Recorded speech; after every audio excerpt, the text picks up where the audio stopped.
Hey everybody, and welcome to Stock Abilities. Today I'm going to be covering COSI. Now, COSI, if you're not familiar, is sort of similar to Panera Bread. They've been around since 1995, even earlier if you count outside of the United States.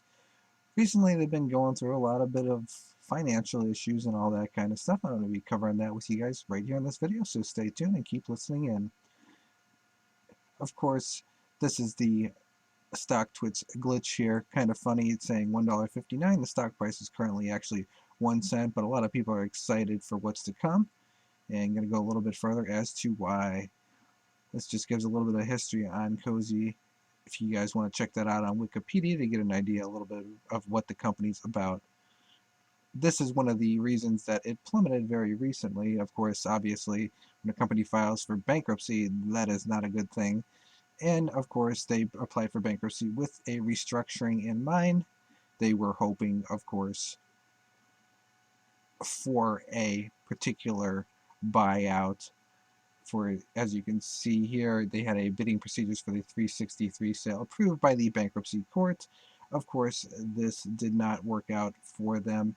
They tried to get bids, no one really bid on them, and then the debtor, the original one that is in there for the bid, got stuck with the company. And if you read some of the filings and you dig around, you'll find out that in fact they were not all that interested in it, and their goal is to reorganize, reopen the company, maybe push it for a couple quarters and then retry to sell it.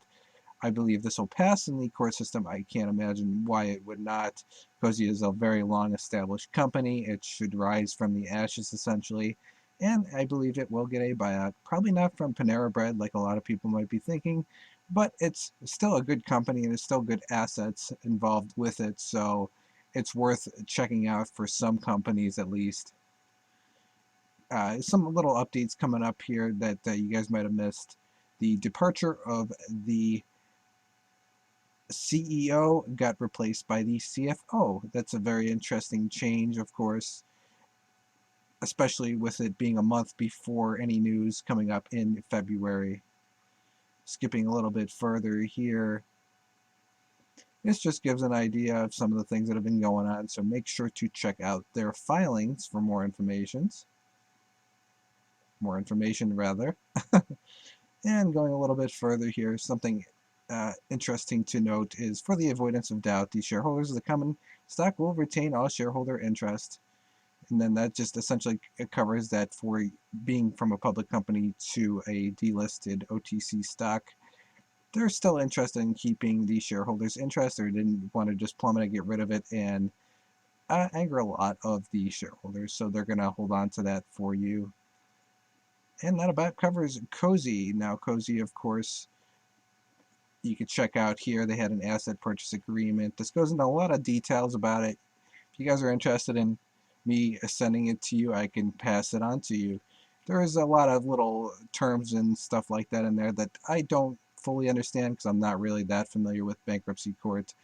But the general gist is that they want to reorganize their company and push it back into an open company, try for 2 quarters to pump it up a little bit in value and attract a buyout. Without the debt associated with it, it's not as bad of a buyout scenario, so it's something to look forward to. You could see maybe a potential, I don't know, 10, 15 times what you put into it. It's only a penny right now, so if you have some money to throw at it, it's worth throwing a couple hundred at it, even a couple thousand if that's not that much to you, just to see what happens. Of course, there is the risk that the company could just completely destroy the shares that you hold, so you might end up with zero value from whatever you put in. So keep that in mind. The risk versus reward is kind of 50-50 at this point. There isn't a lot of information. You can find much of what's going on in the bankruptcy courts other than little bits and pieces, but it does sound like they have the shareholders' best interest in mind. So I guess we'll find out what happens here on February the 15th. If you like this video, make sure to like it with the thumbs up and make sure to share it as well if you want to inform other people about what's going on with COSI. I'm sure I missed some things, so make sure to leave them in the comments below if you could think of anything else or link to any valid sources, all that kind of stuff.